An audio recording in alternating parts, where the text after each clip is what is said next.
أعوذ بالله من الشيطان الرجيم. بسم الله الرحمن الرحيم. الحمد لله رب العالمين، والصلاة والسلام على أشرف الأنبياء والمرسلين، حبيبنا شفيعنا مولانا محمد بن عبد الله وعلى آله وصحبه أجمعين. رضيت بالله ربا وبالإسلام دينا وبمحمد نبيا ورسولا. اللهم صل على سيدنا محمد. اللهم صل على سيدنا محمد. اللهم صل على سيدنا وحبيبنا وشفيعنا مولانا محمد. طب القلوب ودوائها، وعافية أبدان وشفائها، ونور الأبصار وضيائها، وعلى آله وصحبه وبارك وسلم. رب اشرح لي صدري ويسر لي أمري واحلل عقدة من لساني يفقه قولي. اللهم أغننا بالعلم وزينا بالحلم وأكرمنا بالتقوى وزمنا بالعافية. Ya Allah, kayakanlah kami dengan ilmu, hiasilah kami dengan kelembutan, muliakanlah kami dengan takwa, dan cantikkanlah kami dengan sehat walafiat. Ya Arhamar Rahimin. Assalamualaikum warahmatullahi wabarakatuh. Apa kabar jemaah Masjid Fastabiqul Khairat? Sehat? Mudah-mudahan terus sehat melakukan ketaatan kepada Allah Subhanahu wa taala. Kita lanjutkan kitab Adabul Mufrad karangan Imam Bukhari. Minggu yang kemarin kita dah bahaskan tentang salah satu akhlak Nabi sallallahu alaihi wasallam, yakni baginda memuliakan orang-orang yang lebih tua, Kita lanjutkan bab yang ke-167, yang hadis yang terakhir tentang orang tua, yakni 167 bab menjadikan orang yang lebih tua sebagai pemimpin. Hadis nombor 361, Ammar bin Marzuq menyampaikan kepada kami, ia berkata, Syu'bah menyampaikan kepada kami dari Qatadah, aku mendengar Mutarrif menyampaikan kepada kami dari Hakim bin Qais bin Asim bahawa ayahnya menyampaikan wasiat kepada anak-anaknya menjelang wafat. Ia berkata, bertakwalah kalian kepada Allah dan jadikanlah orang-orang yang lebih tua di antara kalian sebagai pemimpin. Kerana apabila suatu kaum menjadikan orang-orang yang lebih tua di antara mereka sebagai pemimpin, maka mereka telah menggantikan ayah mereka. Dan apabila mereka menjadikan orang-orang yang lebih kecil, muda sebagai pemimpin, maka itu sama sahaja meremehkan yang mereka. Hendaklah kalian mencari harta dan gunakannya untuk kebaikan, kerana hal ini dapat menjadikan orang yang dermawan diperhatikan dan dapat menjauhkan orang-orang yang suka mencela.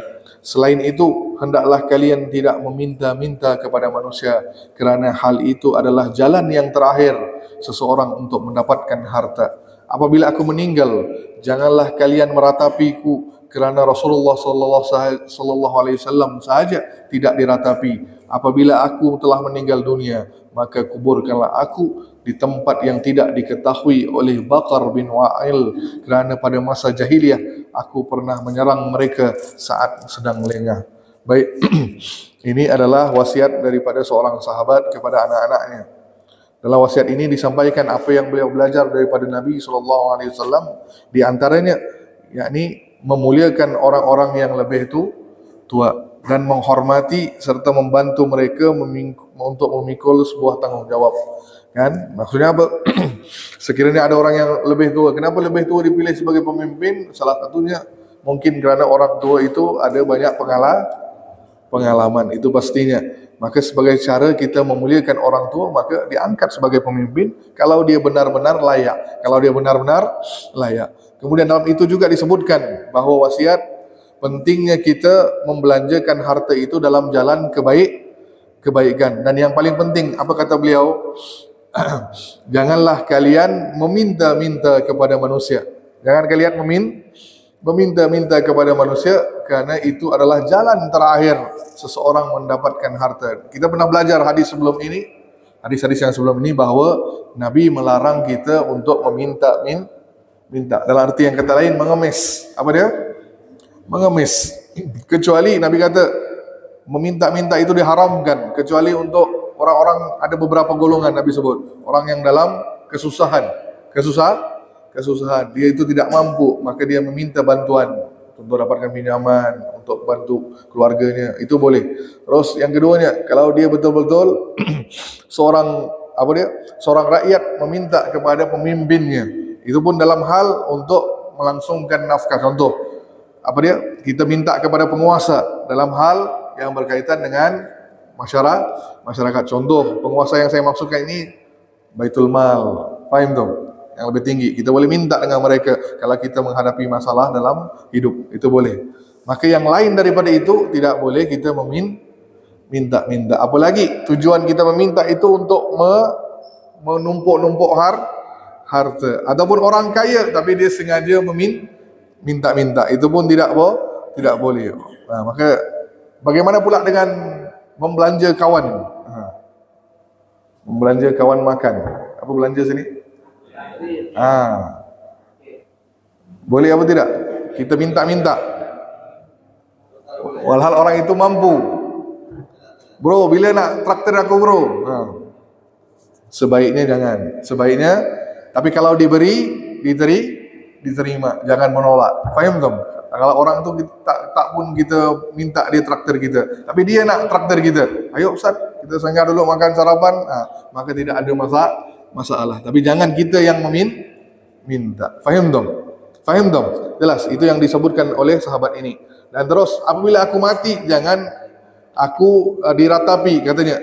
Jangan aku diratapi, sebab kebiasaan orang-orang Arab, kalau ada yang meninggal, dia berteriak. Maksudnya meratapinya dengan berlebihan. Sambil tak mau makan lah, tak mau minum lah, kan? Sambil berteriak-teriak, koyakkan baju. Nah, itu tidak boleh.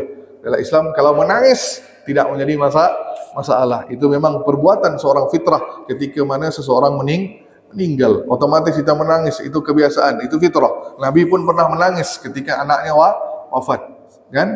Ibrahim wafat usia 2 tahun. Nabi ketika menguburkan dalam liang lahat, Nabi menitiskan air mata. Maka itu kebiasaan, tidak menjadi masalah. Tapi jangan meratapi berlebihan. Baik, kita lanjutkan bab yang berikutnya.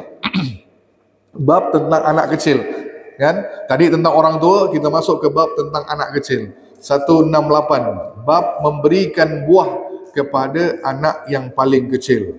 Bab memberikan buah kepada anak yang paling kecil. Hadis nombor 362, Musa menyampaikan kepada kami, ia berkata, Abdul Aziz menyampaikan kepada kami dari Suhail bin Abi Saleh, dari ayahnya, dan dari Abu Hurairah radhiyallahu anhu berkata, apabila Rasulullah sallallahu alaihi wasallam diberi sebuah yang sudah matang, maka baginda sallallahu alaihi wasallam akan berdoa. Apa doanya?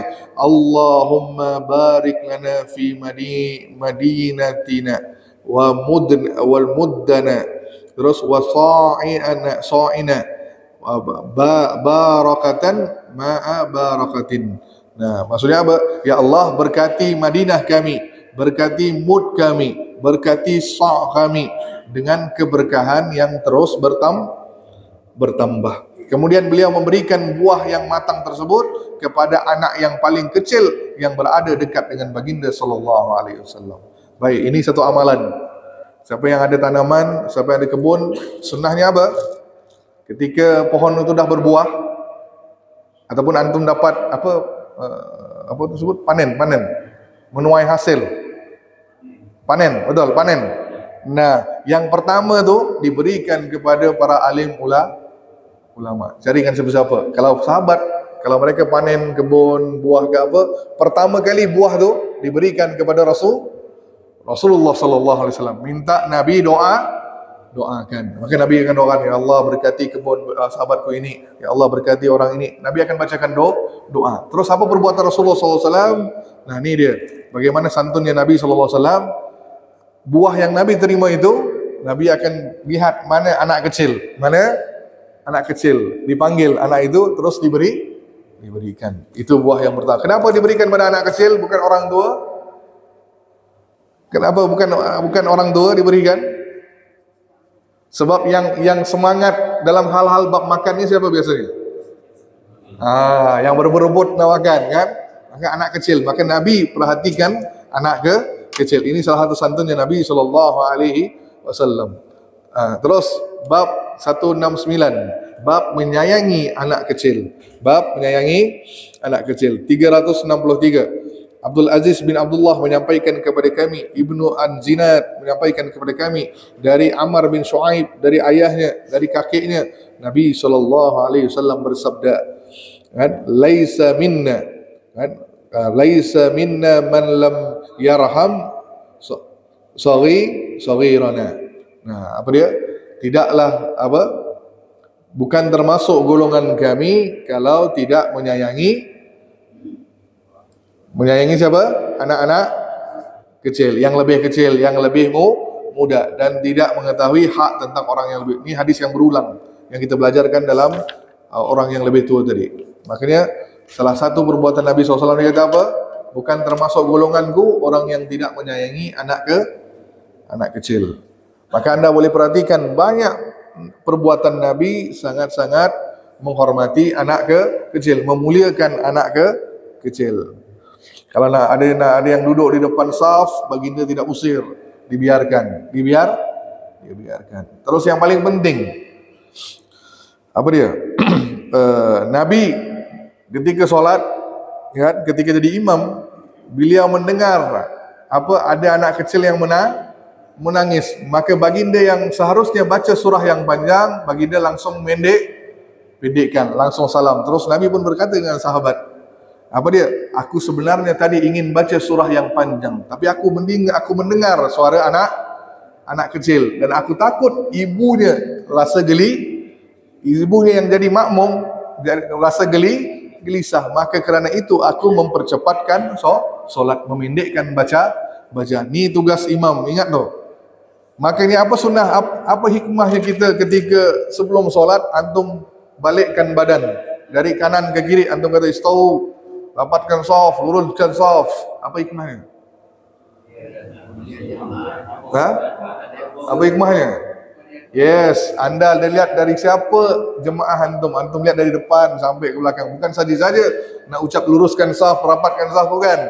Anda lihat siapa jemaah. Dari sini kalau ada yang tua-tua dah ni, bapak-bapak dah tua-tua dah ni, maka baca surah yang pendek. Kalau itu yang semua jemaah ni adalah anak-anak tahfiz, maka baca surah yang panjang, ikut pada jemaah. Itu hikmahnya kita imam setiap kali sebelum solat, maka disunnahkan untuk kita balikkan badan dan melihat jemaah. Faham dong? Selain daripada kita membetulkan barisan saf, selain itu kita melihat siapa audien kita, siapa jemaah kita. Faham dong?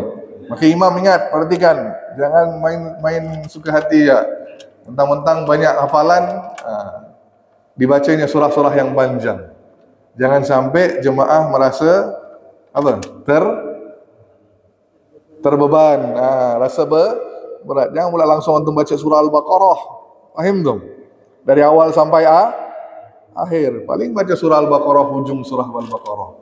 Kan 284 sampai 286. Terserah orang antum, jangan terlalu panjang. Faham dong? Lihat jemaahnya. Lanjut bab 170. Kita habiskan tentang anak kecil. Memeluk anak kecil. Anak kecil. Bab memeluk anak kecil. Abdullah bin Saleh menyampaikan kepada kami, ia berkata, Muawiyah bin Saleh menyampaikan kepada kami dari Rashid bin Sa'ad dari Ya'la bin Murrah, ia berkata, suatu hari kami pergi bersama Nabi SAW untuk menghadiri jamuan makan. Tiba-tiba ada Husain sedang bermain-main di jalan. Siapa Husain?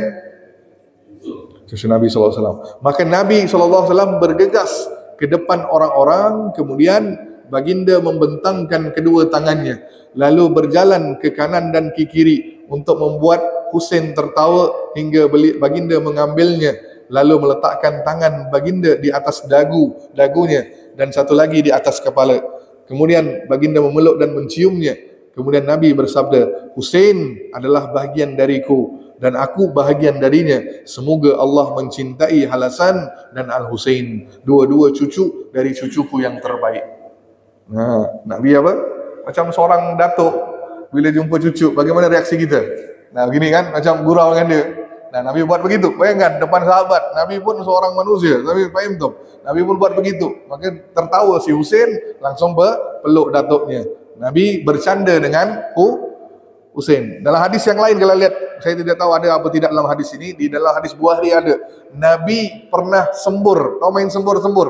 Sembur air dengan anak-anak kecil. Dan anak-anak biasa kan main sembur air. Nabi pun pernah sembur. Dalam mulut Nabi ada air, tapi bukan dekat nyembur ke muka, bukan. Dari jauh, anak tu ada jauh, Nabi sembur. Kan? Anak tu lari. Nah, begitu bercanda dengan anak kecil. Itu sifat Nabi SAW, akhlak yang mulia. Terus 171 bab mencium, laki-laki mencium anak perempuan. Dengar baik, bukan isteri perempuan ni, lain pula ni. Laki-laki mencium anak perempuan. Asbaq menyampaikan kepada kami, ia berkata, Ibnu Wahab mengamarkan kepadaku, ia berkata, Makramah bin Mughayy mengamarkan kepadaku dari ayahnya bahawa ia melihat Abdullah bin Ja'far mencium Zainab binti Umar bin Abi Salamah. Zainab saat itu berusia sekitar 2 tahun. Jadi sahabat pernah lihat seorang sahabat yang mencium anak perempuan, perempuan yang merupakan anak sahabat yang lain, yang bernama Zainab. Baru berusia berapa? 2 tahun. Maksudnya apa? Hukumnya boleh kita mencium anak kecil, baik itu anak jiran kita, anak sahabat kita. Itu apa syaratnya? Anak kecil. Jangan pula cium isteri jiran pula, itu tidak boleh. Yang anak kecil, jangan salah faham Pak. Sebab apa tandanya? Sebab Nabi mencintai anak-anak kecil. Lanjut terus 366 daripada siapa ni? Al Hasan, ia berkata, kalau engkau bisa untuk tidak melihat rambut salah satu keluarga kecuali itu adalah istrimu atau anakmu yang kecil, maka lakukanlah. Ini tentang mahram, kan? Kalau maksudnya tidak boleh kita melihat rambut perempuan lain kecuali istri kita atau anak perempuan. Terus kalau anak perempuan yang mana nih yang masih kecil? Anak perempuan lain yang bukan mahram tapi dia masih kecil, itu boleh. Maksudnya anak perempuan yang belum balik. Nah, anak kecil 5, 6 tahun, 7 tahun sebelum balik, maka rambut dia itu boleh kita lihat walaupun dia bukan mahram kita, bukan mahram, anak jiran, anak tetangga, itu boleh, tak ada masalah. Maka di sini menunjukkan bahawa apa dia? Keutamaan anak-anak kecil. Dan ini yang Nabi sering buat. 172 bab mengusap anak kecil, mengusap kepala anak kecil. Ini Nabi sering buat. Daripada Abdullah bin Salam menyampaikan kepadaku, ia berkata, Rasulullah memberiku nama Yusuf, mendudukkanku di pangkuan baginda sambil baginda mengusapkan kepalaku. Nah, ini satu sunnah. Ketika kita jumpa anak kecil, diusap kepalanya. Apalagi kalau anak itu anak yatim. Anak yatim, kehilangan bapaknya atau anak yatim piatu, itu lebih lagi berhak untuk kita mengusap kepalanya. Faham dong? Tapi secara umum, maka kalau kita jumpa anak, Nabi akan mengusap kepala anak sambil mendoakan anak tersebut. Kan? Mendoakan anak tersebut. Sebagaimana siapa yang dapat doanya? Sahabat Nabi yang masih kecil waktu itu. Kalau tak salah saya Ibnu Abbas, Anas bin Malik pun pernah dapat. Nabi mengusapkan kepala, Nabi langsung pun mendoakan, kan? Allahumma faqihu fid din, mudah-mudahan Allah berikan dia kefahaman ilmu. Maka sunnah kita jumpa mana-mana anak, disunnahkan untuk kita usap dan mendoakan. Faham dong? Baik, selanjutnya mau selesai. Masih 368 daripada Aisyah, ia berkata, aku biasa bermain dengan anak-anak perempuan kecil di dekat Nabi SAW. Aku mempunyai teman-teman yang biasa bermain denganku. Apabila Rasulullah SAW masuk ke rumah, mereka menundukkan kepala kerana malu kepada baginda. Maka beliau membiarkan mereka denganku, lalu kami bermain bersama. Siapa ni? Aisyah radhiyallahu anha. Yang ni masih kecil. Ketika masih kecil. Yang ni kita tahu menikah dengan Nabi ketika usia masih kecil. Maka sama juga jiwa seorang budak-budak masih kecil, anak-anak.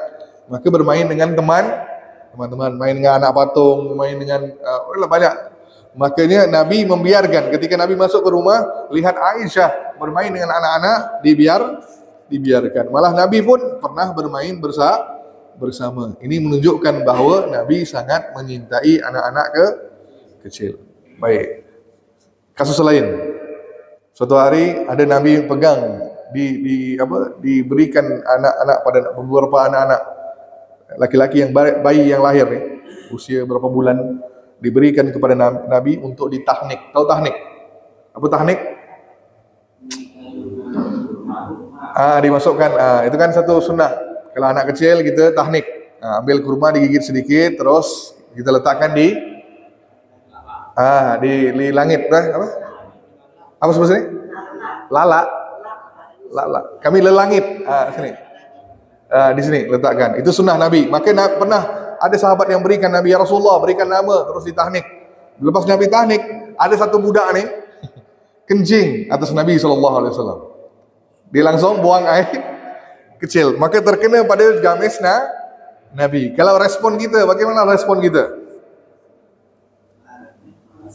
Gimana reaksi kita? Jujur. Pakai baju mahal lah. Pakai gamis mahal. Bagaimana reaksi kita?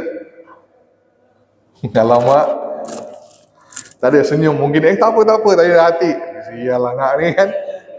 Kurang ajar juga anak ni. Dalam hati mungkin, bukan dalam bentuk ekspresi. Dalam hati kita mungkin ada orang buruk, jangan kata tak ada. Bukan semua orang baik di dunia ni. Ada juga yang rasa kesal kan, kesal. Tapi Nabi sambil santai, Nabi kata tak apa. Sahabat merasa gelisah. Alamak, anakku telah kencing atas Nabi. Maka sahabat merasa gelisah. Tapi Nabi dengan santai. Nabi kata apa? Bawakan air. Terus diusapkan. Kan itu najis yang ringan. Maka dibersihkan Nabi begitu. Disiram air sedikit, dia udah. Nabi tidak merasa suatu itu perbuatan yang merendahkan atau tidak, sebaliknya. Sebab itu perbuatan anak kecil. Wajarlah anak kecil. Mana dia tahu kan? Langsung kencing. Nah, dia tidak tahu orangnya. Maka biasa, itu kebiasaan. Maka ini sifat Nabi SAW. Sangat-sangat dekat dengan anak kecil. Maka anda pun wajib sayang pada anak. Bukan hanya itu. Anak, walaupun itu anak luar nikah, Nabi masih menyayanginya. Satu kisah nih. Seorang perempuan datang kepada Nabi SAW. Ya Rasulullah, aku telah berzina. Depan orang. Maka Nabi kata, tak, baliklah, balik. Mungkin kau cuma perbuatannya. Balik, minta ampun dengan Allah. Dia datang tu dengan rasa bersalah. Ya Rasulullah, tolong hukum saya, tegakkan hudud, tegakkan hukum Islam. Apa hukuman untuk orang yang berzina? Kalau dia dah kahwin, kalau dia belum kahwin, maka belum berjam, dicambuk 100 kali, kan? Kalau dia dah kahwin, direjam dengan batu sampai meninggal. Maka perempuan ini dah kahwin tapi berselingkuh, kan? Dia kata, ya Rasulullah, aku hamil anak yang luar nikah ini. Ya Rasulullah. Nabi kata, balik. Kan? Waktu itu belum hamil lagi nih. Dia datang setelah berzina, ya Rasulullah, aku berzina dengan laki ini. Tolong tegakkan hukum. Nabi kata, balik, minta ampun dengan Allah. Kenapa? Nabi tidak mau tegakkan hukuman. Kan untuk umat Islam tu apa dia? Islam tu ada, Allah beri suatu yang tidak ada pada umat-umat terdahulu. Yani kalau kita minta ampun, taubat, diam-diam Allah pasti ampuni. Faham tak? Kecuali kalau kita syirik. Iya, syirik lah. Maksudnya dosa berzina, minum khamar. Ini kalau kita buat sembunyi-sembunyi, kan? Dan terus kita pun berdoa secara tertutup, diterima atau tidak taubat kita? Diterima. Allah maksudnya berbeda dengan umat-umat terdahulu, kan? Saya sampaikan contoh Bani Israel, bagaimana mereka tu mati, kalau lakukan dosa, satu caranya Allah kata, aku terima taubat dengan membunuh diri mereka sendiri. Boleh bayangkan. Syariat berbeza. Allah terima taubat umat terdahulu, ada yang harus bunuh diri, ada yang dosanya kalau dia buat malam hari di depan pintu rumah dia sudah tertulis. Allah dah catat dah depan pintu rumah itu tertulis orang ini buat dosa sekian waktu jam ini dengan orang ini disebut. Maksudnya dibukakan aib. Tapi untuk umat Islam Allah masih tutup aib kita. Melainkan kalau kita sendiri yang membuka aib. Aku berzina, aku minum khamar, bapak sebut, baru ditegakkan hukum Islam. Maka Nabi ini ingin beri kesedaran kepada perempuan itu, walaupun kau buat dosa balik, jangan kau ceritakan. Nabi sampaikan begitu kan, seolah-olah balik ke rumah kau bertaubat kepada Allah. Tapi perempuan ini masih berdegil, kan? Apa dia? Waktu dia hamil datang jumpa Nabi, ya Rasulullah, aku berzina, ni anak luar ni, anak nikah, ni bukti ni ya Rasulullah, tegakkan hukum. Apa kata Nabi? Baik, kalau begitu tunggu sampai anak ni lahir. Tunggu sampai anak ni lahir. Bila anak itu dah 9 bulan lahir, maka datang perempuan ni bawa, lepas lahir langsung bawa, ya Rasulullah, ini anak luar nikah, aku berzina, tolong tegakkan hukum. Apa kata Nabi? Kau susukan anak ni sampai 2 tahun. Sampai anak ini tidak bergantung pada susumu. Sampai anak ni boleh makan sendiri. Usia berapa? Bukan 2 tahun. Usia berapa dia boleh makan sendiri? Maksudnya tidak perlu bergantung pada susu. 4-5 tahun kan, sekitar 4-5 tahun. Nah, ketika usia 5 tahun datang perempuan ni bawa, ya Rasulullah, ni anakku, anak luar nikah ni. Ni anak zina, hasil zina. Dia sekarang makan sendiri. Terus Nabi ambil anak tu, Nabi kata berikan dengan sahabat lain, suruh diasuh. Terus Nabi kata digalikan lubang, lubang. Terus dimasukkan perempuan ini sampai ke leher. Terus Nabi kata tegakkan hukumnya, direjam sampai mati. Maka perempuan ini meninggal. Maka ingat, ketika syariat ditegakkan, hudud ditegakkan ke atas dia, maka dosa dia udah di akhirat tidak ada dosa untuk zina. Faham tak? Sebab udah ditegakkan di dunia. Nah, tapi apa yang Nabi nak sampaikan? Apa yang Nabi nak sampaikan sebenarnya?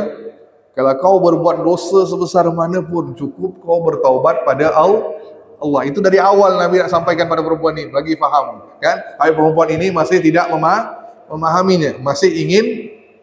Sebab dia kata apa?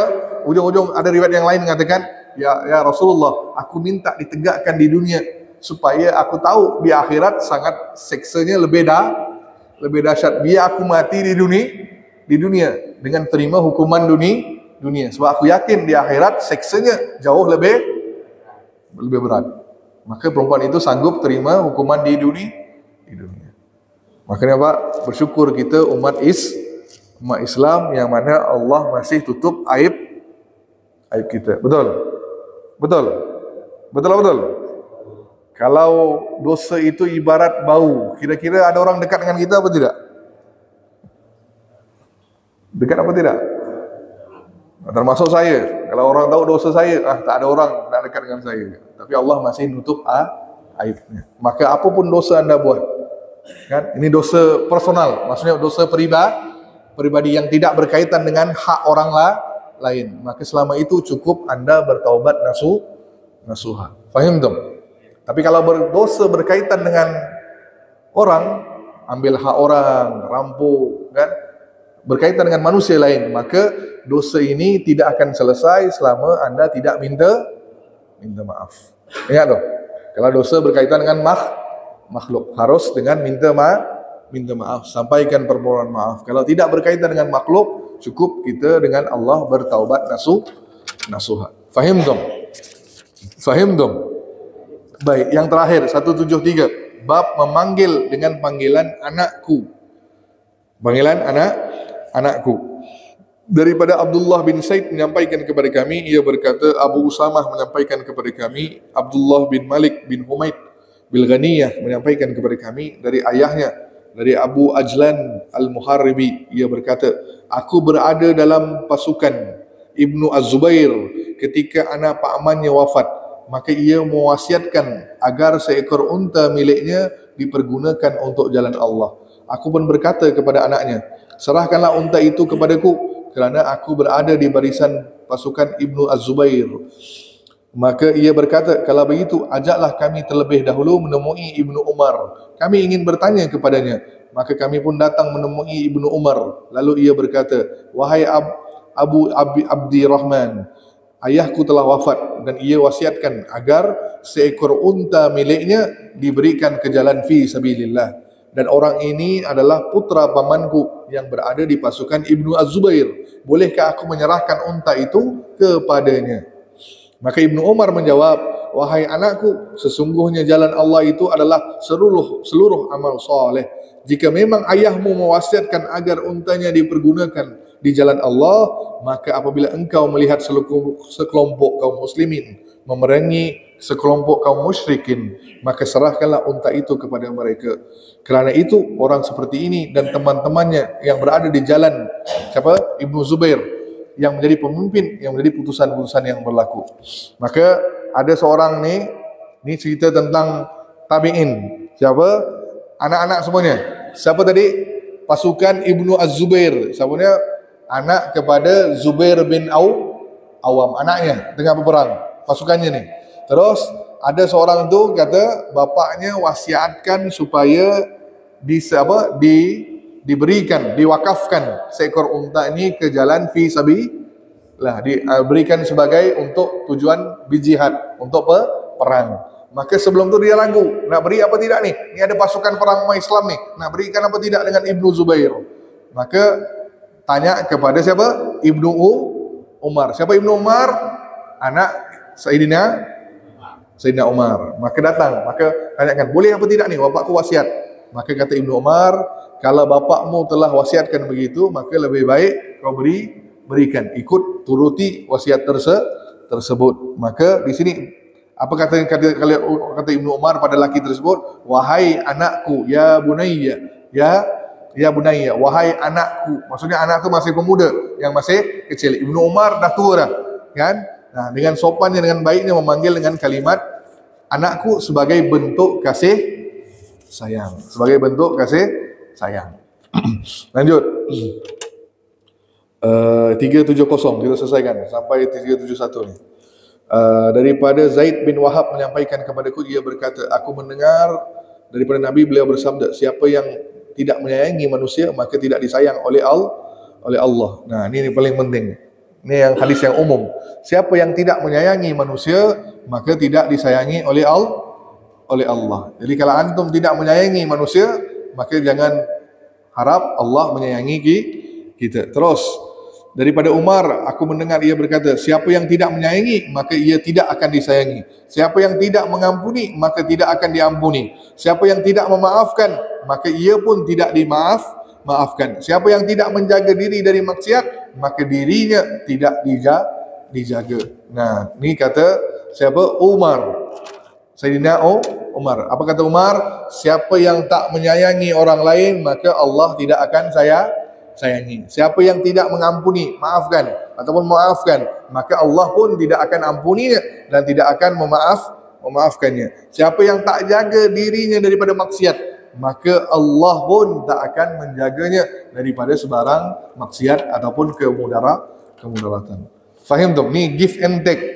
Maka dia tugas kita melaksanakan apa perintah Allah. Faham tak? Faham tak? Maka kalau antum nak disayangi, pastikan antum menyayangi terlebih dahulu.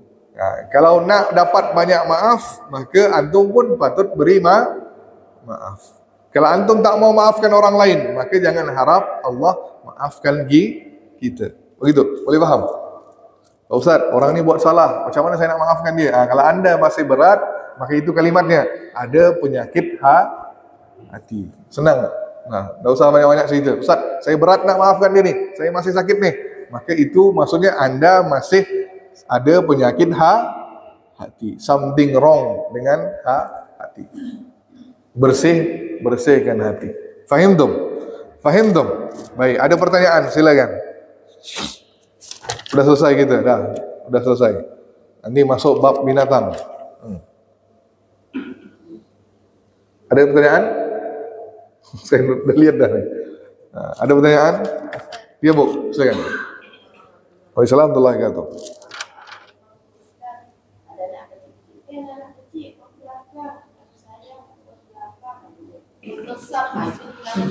Nah, kan kita pernah bahas dulu bahwa anak-anak itu sebenarnya tidak memutuskan saf. Anak-anak yang datang sholat bersama dengan kita, maka dia seperti tiang tahu tiang masjid? Kalau anak itu di sini, maka safnya tak putus. Cuma ada seperti tiang, tidak memutuskan saf. Ini pendapat yang lebih kuat. Cuma untuk adakan rasa fokus, cuma lebih supaya jemaahnya tidak mengganggu jemaah, maka ibu bapa yang bawa anak-anak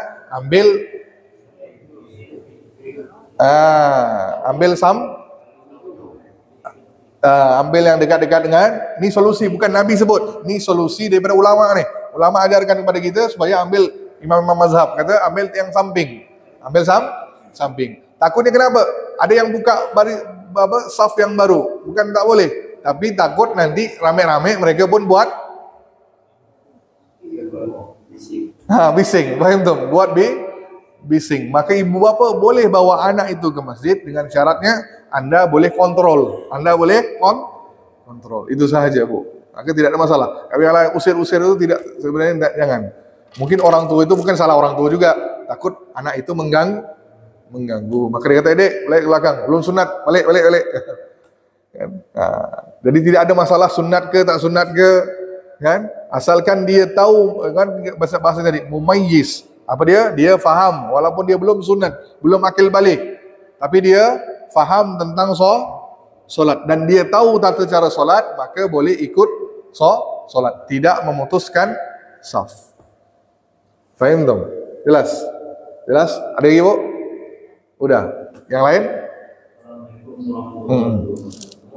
Assalamualaikum warahmatullahi wabarakatuh.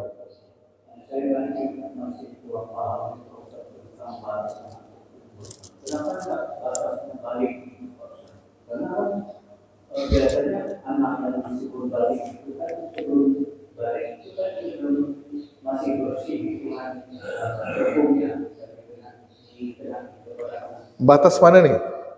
Batas umum. Untuk apa? Untuk anak yang di cium. Batas balik. Satu. Lalu kedua. Batas balik jauh dah, Pak. Pak, oke, tidak apa-apa, kita jawab. Hubungan dengan satu dulu, baik. Makanya takut nanti kalau anak tu usia 10 tahun, 9 tahun, lain pula jadinya, Pak. Saat itu dah waktu-waktu dia akan balik. Makanya Nabi dah sebut kalau usia anak itu dah 10 tahun diasingkan, kan, antara anak perempuan dengan anak laki. Jangan tidur bersama sebab itu waktu-waktu masuk awal ke kemerajaan. Maka kita jangan cium dia pula, kan? Sebab fitnah, dia akan merespon hormon-hormonnya mula. Ini dari segi sains. Hormon-hormonnya mula bertindak, maka dia akan mikir lain. Maka anak kecil yang belum mengerti, maka tidak ada masalah. Masih kecil, usia 5 tahun. Bagi saya 5-6 tahun masihlah, sebelum dia masuk SD. Nah, itu dah boleh kita batasnya. Tapi kalau dah tua tu dah masuk SD, dah lebih baik jangan.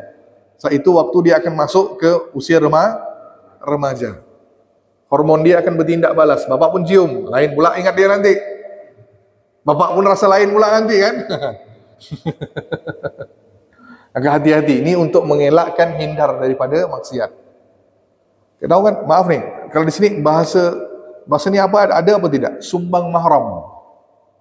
Ada. Ini bahasa kalimat Malaysia. Saya tak tahu di sini. Sumbang mahram ni, yes, melakukan dengan anak sendiri. Bahasa sini apa? Bahasa Indonesianya? Nah, maksudnya bukan orang luar buat, orang tua, adik-beradik sendiri lakukan. Makanya Islam tu dari awal dah aturkan. Faham tak? Perkara ini akan berlaku. Zaman sekarang kan banyak terjadinya. Makanya kenapa? Karena orang tua dibiarkan anak adik-beradik itu bersama, tidur bersama. Usia dah remaja pun masih tidur bersama. Maka terberlaku maksiat seperti ini. Makanya Islam dah dari awal-awal dah aturkan. Usia 7 tahun mulai bawa anak ini latih untuk solat. Kalau dah 10 tahun, kalau dia masih tak solat, baru dipukul, kan? Baru di rotan. Nah, baru di rotan kalau dia usia 10 tahun. Nah, makanya 10 tahun Nabi kata pisahkan dengan perempuan dan laki-laki. So, dah tahu dah aturan dalam Islam itu cantik, Pak. Maka ada batasnya tadi itu. Nah, untuk menghindar daripada perkara-perkara serupa itu. Jelas? Nah, makanya kenapa anak itu usianya sebelum akil balik ambil 4 tahun boleh kita cium. Nah, gitu. So, dia belum mengerti, belum tahu. Sip? Yang kedua, ini masalah apa? Hukum Allah.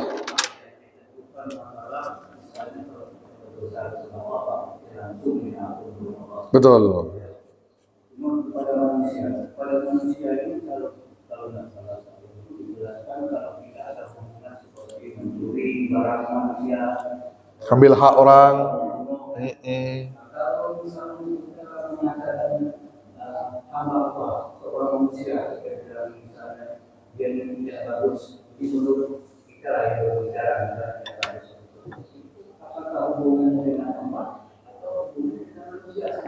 Kalau masalah saya, kalau kita mengatakan seseorang itu kalau dalam manusia itu masuk pada poin tidak istilahnya mempunyai kesalahan yang sifatnya termasuk pada poin termasuk sifat waktu juga ada orang ini dan sebagainya. Ini hukumnya itu apakah hukum Allah atau apa? Hukum dengan Allah tidak benar, hukum Indonesia tidak. Assalamualaikum warahmatullahi wabarakatuh. Baik. Jadi pertanyaan yang kedua ini kata beliau, ketika kita menyebutkan tentang orang lain, maksudnya buka aib dia, adakah itu termasuk dosa? Dan bagaimana cara menghilangkannya? Gitu jawabannya. Itu soalannya. Baik. Nah, seperti yang saya katakan tadi, kalau itu hal yang bersifat pribadi, jangan dibuka aib. Itu aib. Orang itu selingkuh, orang ini minum khamar, itu bersifat pribadi dia. Orang ini berjudi, itu sifat pribadi. Jangan kita bukakan aibnya walaupun kita tak tahu. Satu. Tapi kalau itu yang berkait dengan orang lain, contoh orang ini tidak amanah, pecah amanah, kan? Maka dia pernah mengambil hak orang lain. Maka hal-hal ini bersifat bukan lagi pribadi, sebab dia bersangkutan dengan orang lain. Maka untuk supaya berjaga-jaga tidak terjadi di masa depan, maka kita boleh sebutkan seperti kata anda tadi, boleh sekadar sebut hamba Allah, tidak secara rinci. Jelas?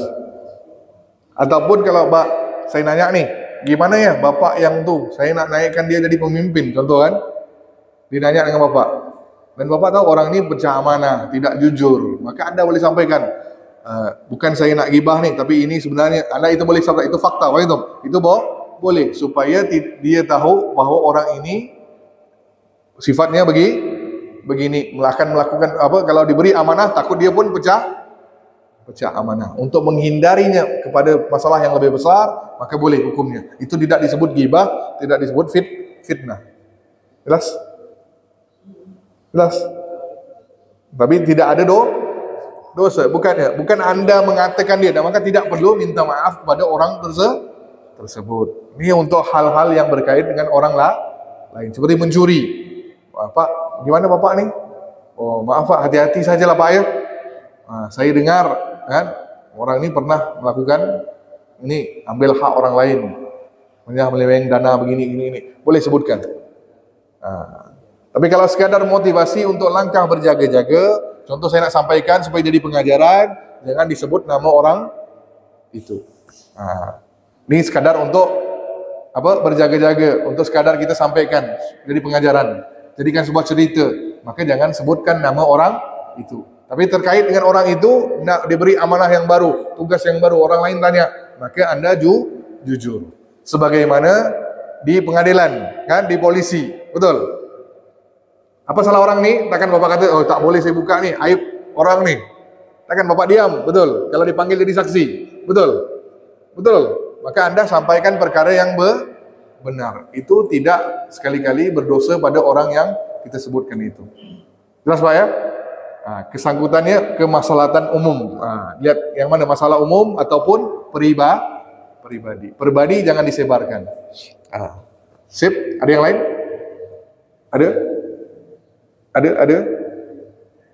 Tak ada ya? Jelas ya? Baik, mudah-mudahan bermanfaat. Itu sahaja. Wabillahi taufiq wal hidayah. Assalamualaikum warahmatullahi wabarakatuh. Sambung lagi minggu depan. Tutup dengan tasbih kafarah. Subhanallah bihamdika. Asyhadu an la ilaha illa anta astaghfiruka wa atubu ilaik.